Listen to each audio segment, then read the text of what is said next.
Alors, bonsoir à tous, Pascal Jonathan de l'ENISE. Donc, l'ENISE, qui sommes-nous? Donc, l'ENISE, c'est l'École nationale d'ingénieurs de Saint-Étienne. C'est une école publique qui forme des élèves ingénieurs donc selon 3 filières, le génie civil, le génie mécanique et plus récemment le génie physique, parcours génie sensoriel. Il faut savoir que le génie sensoriel est une marque déposée par l'ENISE. Et donc l'ENISE est la seule à pouvoir dispenser cette filière à travers la France.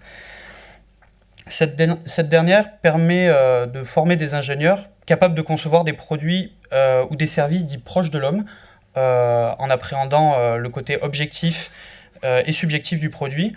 Donc on s'appuie sur l'ensemble des sens de l'être humain. Au niveau des applications, on va retrouver ça notamment dans le neuromarketing, le confort dans l'habitat, mais notamment une grosse et forte composante sur la réalité virtuelle et la réalité augmentée. C'est aussi une association avec un laboratoire, le LTDS, mais aussi une plateforme technologique qui rassemble un grand nombre de moyens innovants autour de la réalité augmentée et de la réalité virtuelle, principalement. Aujourd'hui, c'est 7 personnes impliquées à travers cette plateforme. Donc on va retrouver un professeur des universités, 2 maîtres de conférences, un enseignant responsable de plateforme, un ingénieur d'études et actuellement une thèse en cours.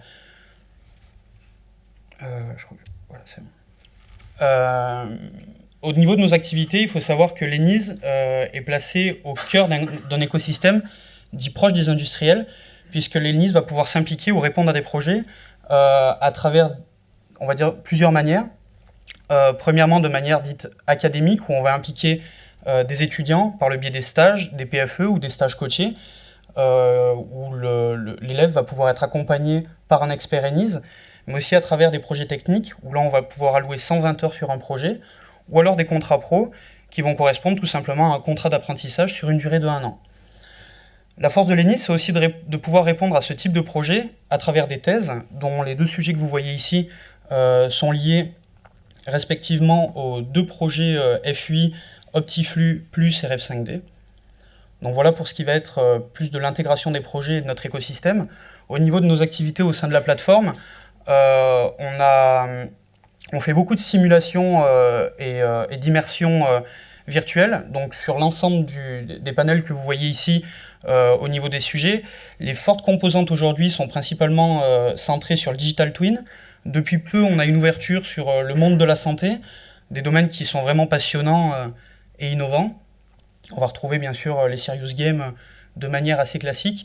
Notre force ici, qui est très fortement liée au génie sensoriel, c'est qu'on va être dans une capacité d'intégrer une partie d'évaluation de panel pour juger d'une expérience immersive. On va se baser sur la méthodologie de l'analyse sensorielle pour pouvoir juger d'un contenu immersif. Au niveau de notre adhésion Imaginov, ce qu'on recherche ici, c'est principalement la mise en place avec des acteurs régionaux et une certaine dynamique pour tout le networking, une expertise dans le montage de dossiers et bien sûr des sources d'opportunités de projets exotiques, on a mis donc, dans le sens où il faut comprendre que ça nous sort un petit peu de nos habitudes et de nos usages, et ça fait vraiment, c'est vraiment la force de cette adhésion ici.